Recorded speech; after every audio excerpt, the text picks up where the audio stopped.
Bonjour les amis. Bonjour les amis. Bonjour Isidore.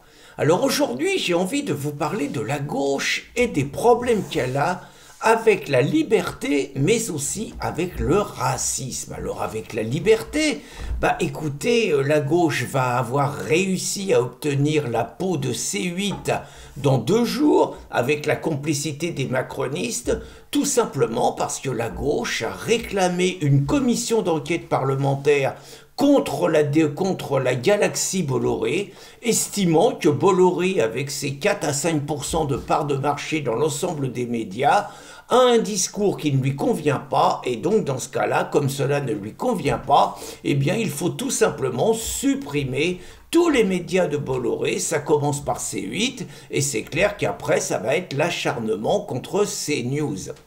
Alors je vous rappelle que quand Éric Zemmour était journaliste, c'était la CGT des services publics qui avait demandé le licenciement d'Éric Zemmour, comme ils avaient demandé celui de Robert Ménard, des syndicalistes qui demandent le licenciement de salariés, c'est quand même pas mal.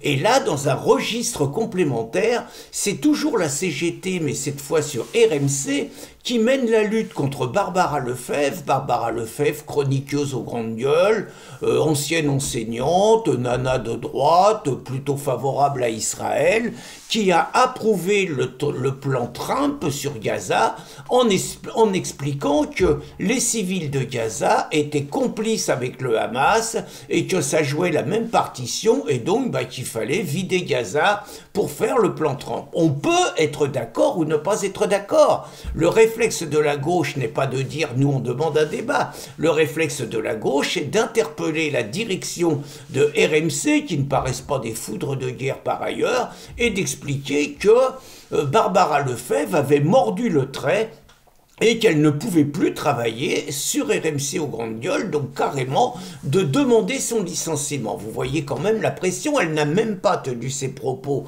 sur la chaîne incriminée, elle a tenu ses propos sur une autre chaîne. Et donc on considère que les propos tenus engagent finalement la chaîne, même si ça n'a pas été tenu chez eux. Je ne sais pas si vous imaginez quand même la dictature de la pensée unique qu'un tel comportement implique. Et puis, je viens d'avoir au téléphone mon copain Éric Monvoisin, le président du Rassemblement vendéen, celui qui courageusement sillonne la France pour faire connaître le film Silenced, et il m'a annoncé, donc ils ont réussi leur 4e projection, c'était à Bordeaux hier, après avoir commencé à Challans, puis à Combourg, puis à Montpellier, là c'est Bordeaux, et dimanche ça sera au Sable d'Olonne. Et donc au Sable d'Olonne, il y a le même cinéma de la gauche qui demande l'interdiction du film, qui annonce qu'ils vont organiser des contre-manifestations, qui annonce qu'il y aura même 2 contre-manifestations, et le samedi et le dimanche, rien que ça, tout simplement parce qu'ils estiment que Silenced serait un film raciste. Et donc après La Liberté, la gauche paraît avoir un problème avec le racisme. Alors déjà, beaucoup d'entre eux confondent ce qu'on appelle l'islamophobie, qui n'est que la peur. Moi, je ne me reconnais pas islamophobe, je combats l'islam, c'est pas la même chose, mais je ne me reconnais pas islamophobe, je n'ai pas peur de l'islam, je suis plutôt islamo-déterminé, islamo-vigilant, anti-islam, oui, mais pas islamophobe. Donc, toujours est-il que pour la gauche, reprenant l'argumentation des frères musulmans, être islamophobe serait être raciste. Mais je reviens sur le...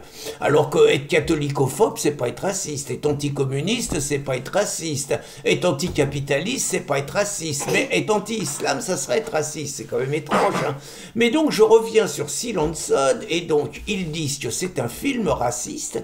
Alors, la plupart ne l'ont pas vu, mais comme c'est Tommy Robinson, et que Tommy Robinson est classé à l'extrême droite, c'est forcément pour eux un raciste. Alors, ce qu'il faut savoir, c'est qu'il n'y a pas plus gentil, et pas plus Tommy, il est ouvert à tout le monde, et en plus, Tommy, il est tellement raciste qu'il défend Israël. Donc, c'est un peu bizarre quand même pour un nazi, hein, un nazi qui défend Israël. Mais donc, ils disent que le film est raciste. Alors, la plupart l'ont pas vu, mais il y en a qui ont dit qu'ils l'ont regardé en anglais. Moi, je sais pas pourquoi ils n'ont pas regardé la version française, mais... L'argument, c'est que ce n'est qu'un ensemble de fake news, de manipulations pour stigmatiser une minorité déjà victime du racisme. L'argument est extraordinaire parce que le film est clair. Tommy a fait une enquête. Je rappelle que sur le fait divers, tout le monde a vu dans l'attitude d'un jeune Anglais blanc de 15 ans qui giflait dans la cour de récréation et qui mettait au sol un jeune Syrien de 13 ans, tout le monde a vu le racisme dont étaient victimes les malheureux musulmans en Angleterre. Et naturellement, les islamos en ont profité pour souffler sur les braises. Tommy a fait une enquête très serrée, il a recueilli des dizaines et des dizaines de témoignages qui ont totalement infirmé les faits. C'est-à-dire qu'il est prouvé dans les témoignages qu'on entend, et d'ailleurs les gens disent qu'on leur a donné de l'argent pour se taire, dans le témoignage qu'on entend, il est très clair que ce jeune Syrien de 13 ans persécutait l'ensemble de la communauté scolaire, qu'il s'est rendu coupable de plusieurs agressions, notamment contre des filles, qu'il ne respectait absolument pas les femmes enseignantes, qu'il les insultait très souvent grossièrement, et qu'il avait menacé de violer les deux sœurs de 9 et 10 ans du petit gamin de 15 ans qui a été livré en pâture. Alors c'est d'autant plus, je trouve que Tommy a été d'autant plus exemplaire qu'il a expliqué que dans l'école il y avait 8 autres Syriens, que ces Syriens se comportaient de manière exemplaire et que seul ce jeune Syrien se comportait comme une petite racaille qu'il était. Donc les témoignages sont très clairs, mais donc pour la gauche, dire cela c'est être raciste. Et c'est là, je pense que dans l'argumentation, il faut retourner l'accusation, c'est-à-dire que ne serait-ce pas parce qu'on est incapable de penser et qu'on n'accepte pas qu'on dise qu'un Syrien peut être une petite ordure et une crapule qu'on est raciste.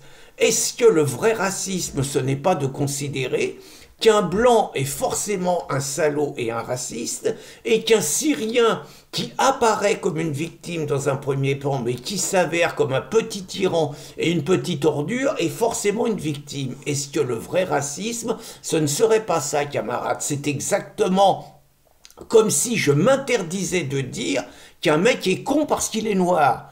C'est pas parce qu'il est noir qu'il peut ne pas être con. Et je considère que ne pas oser dire d'un con qu'il est con parce qu'il est noir, c'est une autre forme de racisme absolu. Voilà les petits camarades, faites le tour dans votre petit cerveau et méditez cela. Bonne journée les amis. Bonne journée les amis. Au revoir Isidore.